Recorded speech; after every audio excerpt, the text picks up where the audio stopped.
안녕하세요. 저는 미국 샌프란시스코에 본사를 두고 있는 글로벌 캐주얼 퍼블리셔인 라이언 스튜디오에서 사업 개발을 담당하고 있는 최원석입니다. 먼저 이렇게 좋은 자리를 만들어주신 한국모바일게임협회에 진심으로 감사를 드리며 이 자리를 통해서 대한민국 모바일 게임 개발자 여러분들께 하이퍼 캐주얼이 과연 어떤 것이고 또 어떻게 개발할 것이고 또 어떻게 퍼블리셔들과 협업할 것인가에 대해서 저희 회사에서의 경험과 함께 소개해 드리고자 합니다. 하이퍼 캐주얼은 어떤 특정한 게임 장르라기보다는 하나의 비즈니스 모델로서 접근하는 것이 오히려 이해가 더 빠르실 것 같습니다. 즉, 사용자의 입장에서 어떤 게임을 개발할 것인가를 결정하고 아주 빠른 개발 사이클을 가져가고 또 이런 모든 단계에서 해당 단계에 맞는 적절한 테스트를 진행하고 또 그 결과에 따라서 빠른 의사결정을 하게 됩니다. 게임의 수익화의 부분에 있어서도 여러 추가적인 기획이 필요한 인앱 구매를 가급적이면 지양하고 아주 단순한 인앱 구매 그리고 인앱 광고를 추가해서 전체적인 수익 구조를 매우 단순화시킨 다음에 그것을 통해서 전체적인 개발 사이클을 단축시키는데 그 목표가 있습니다. 그리고 이렇게 얻어진 데이터를 바탕으로 게임의 출시와 함께 공격적인 사용자 획득 캠페인을 진행하는 것도 하이퍼 캐주얼의 특성이라고 할 수 있겠습니다. 결국 유저 중심의 개발이라는 것은 어떤 게임이 다수의 대중에게 가장 잘 받아들여질지를 고민하는 과정이라고 하겠습니다.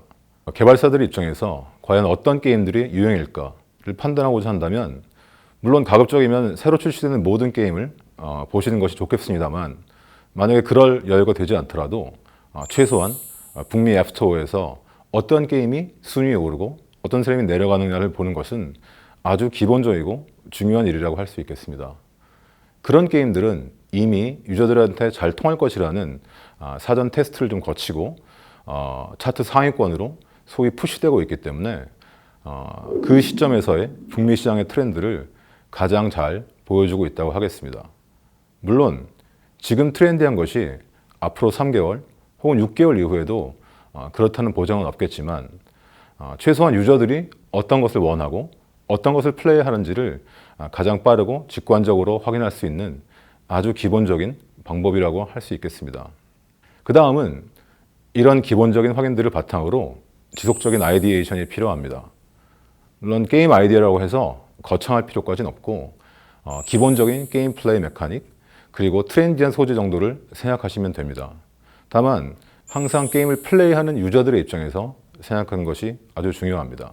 개발자의 관점에서 보는 게임과 유저의 입장에서 보는 게임이 다른 경우가 아주 흔하기 때문입니다. 또 트렌디하다고 해서 그대로 가져온 것은 결국은 유저의 접근성을 떨어뜨리는 결과가 됩니다. 사용자들은 이미 광고를 통해서 많이 접해본 게임이나 혹은 이미 플레이해본 게임들과는 다시 비슷한 유사한 게임을 다시 다운로드하는 경우가 그리 많지 않기 때문입니다. 따라서 다른 게임들의 코어 메카닉이나 소재들을 참조하되 다른 방법으로 접근하는 것이 결국은 게임의 성공 가능성을 높이게 됩니다.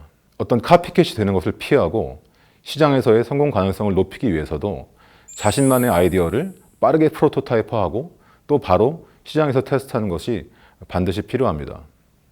시장성이 확인이 되면 빠르게 빌드를 해서 스토어에 올린 이후에 또 실제 CPI 등을 확인하는 것도 좋습니다.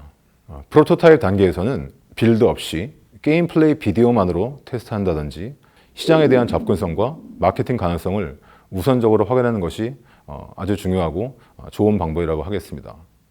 또한 모든 의사결정은 테스트 결과에 따른 사용자 데이터를 기반으로 빠르게 이루어져야 합니다.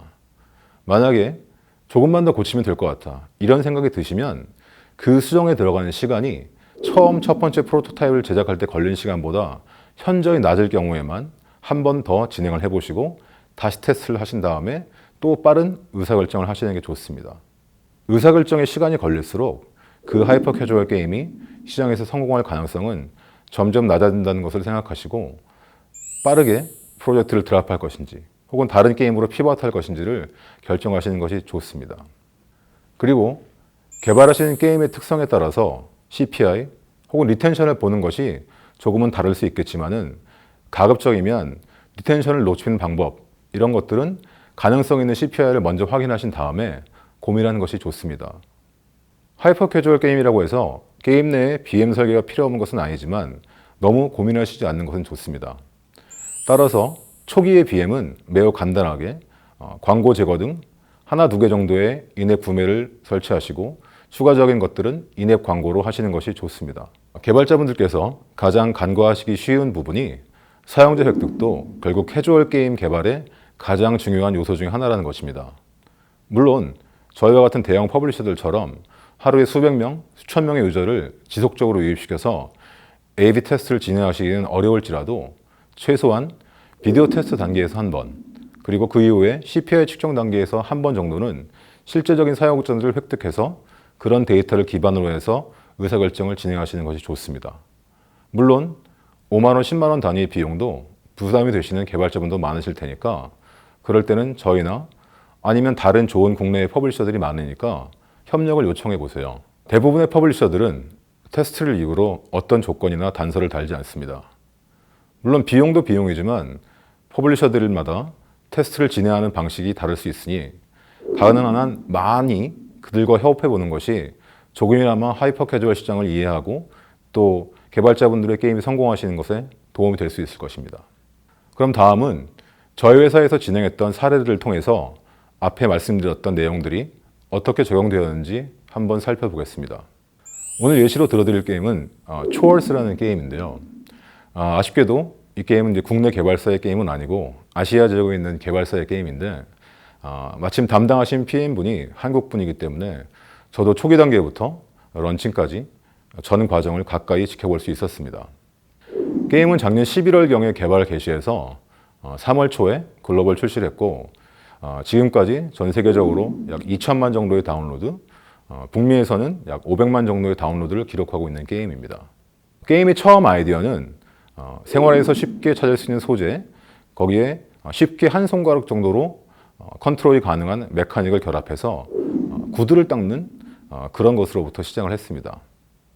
개발사는 빠르게 위와 같은 프로토타입을 개발하였으며 저희는 바로 비디오 테스트를 실시했고 상당히 괜찮은 초기 수치를 확인한 다음에 개발사에게 바로 CPI 테스트를 위한 라이브 빌드를 요청했습니다.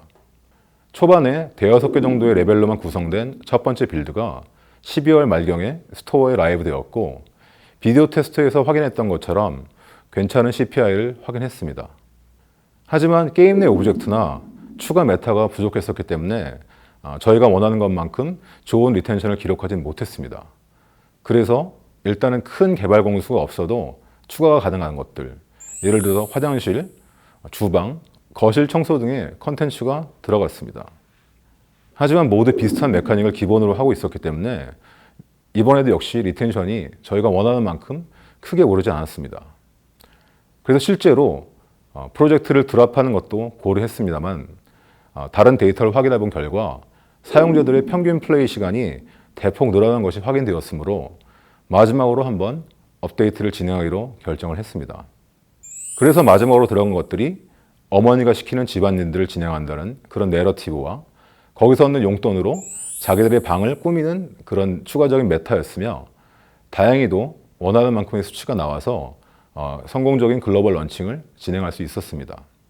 여기서 저희가 얻었던 교훈은 이전과는 달리 리텐션이 조금 부족하더라도 다른 부분들, 이를테면 플레이 시간이나 리워드 비디오를 추가로 신청할 수 있는 메타를 확보할 수 있다면 좋은 성과를 기대할 수 있다는 것이었습니다. 즉, 하이퍼 캐주얼 비즈니스에서는 다른 게임 장르들과는 달리 아직도 여러 가지로 시도해 볼 만한 부분이 남아있다는 것이고 또한 이 모든 것들은 데이터를 통해서 빠르게 의사를 결정하고 또 추가 진행을 할 수 있었다는 것입니다. 아마도 대한민국의 인디 개발사분들은 많은 고민이 있으실 겁니다. 생존도 쉽지 않은데 새로운 것을 찾고 또 적응하고 이해하고 올라타야 되니까 말이죠. 하지만 긍정적으로 보면 아마도 지금이 인디 개발사 여러분들에게는 참 좋은 기회일 수 있습니다. 하이퍼 캐주얼 게임 개발에는 많은 인력과 시간이 필요하지 않습니다. 즉, 개발 비용이 적게 든다는 것입니다. 저희와 일하는 개발사들의 80% 이상은 5인 이하의 인디 개발사입니다. 오히려 이런 작은 인원이 빠른 의사결정에 도움이 될 수도 있습니다.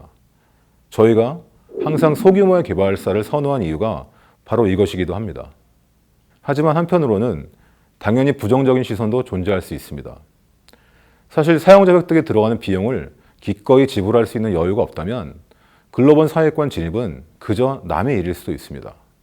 어떤 개발자분들에게는 북미 무료 게임 차트가 소수의 대형 퍼블리셔들이 그저 돌아가면서 상위권을 차지하고 있는 남의 떡에 불과할 수 있으며 또 일정 부분 그것은 사실이기도 합니다. 하지만 중요한 것은 좋은 개발사들이 없다면 퍼블리셔도 존재할 수 없다는 것입니다. 충분히 서로 도우면서 성공할 수 있는 큰 시장이기도 하며 오히려 다양한 개발사들 혹은 퍼블리셔들과 일해 볼수록 게임의 퀄리티와 독창성도 좋아질 수 있습니다. 개발자 여러분들은 이런 퍼블리셔들을 최대한 이용하시길 바라겠습니다. 그들이 여러분의 테스트를 도와드릴 수도 있고 최신 트렌드와 인사이트를 공유하여 드릴 수도 있습니다. 국내외에 아주 많은 좋은 퍼블리셔들이 있습니다. 그들과 접촉하고 협업하고 또 그 어떤 것이든 간에 개발자분들에게 도움이 될 수 있도록 최대한 이용하세요. 지금은 여러분의 작지만 신선한 아이디어가 게임화되고 또 글로벌 단위의 성공을 거둘 수 있는 그 어느 때보다 좋은 타이밍일 수 있습니다. 대부분의 퍼블리셔들은 공식적으로 새로운 게임을 제출할 수 있는 창구가 있습니다. 주저하지 마시고 여러분들의 게임들을 소개해 주시고 또 무엇이든 궁금한 것은 물어봐 주세요. 그런 요청에 응하고 대답해 드리는 것이 저희 퍼블리셔의 중요한 의무이기도 하니까요. 결국 퍼블리셔와 함께 하시던 혹은 아니면 셀프 퍼블리싱을 하시게 되던 혼자서 고민하시는 것보다는 훨씬 더 나은 대답을 얻으실 수 있을 겁니다. 게임 개발은 결국 재미있는 일이고 또 의미 있는 일이고 또 특별한 백그라운드나 큰 투자 없이도 성공할 수 있는 아주 좋은 대안 중에 하나입니다. 대한민국의 모든 개발자 여러분들이 계속해서 좋은 게임을 만드시고 또 성공하시는 것을 진심으로 기원하고 또 그것을 도와드리도록 계속 노력하겠습니다. 궁금하신 내용이 있으시면 본 영상 아래에 댓글을 달아주시면 고맙겠습니다. 감사합니다.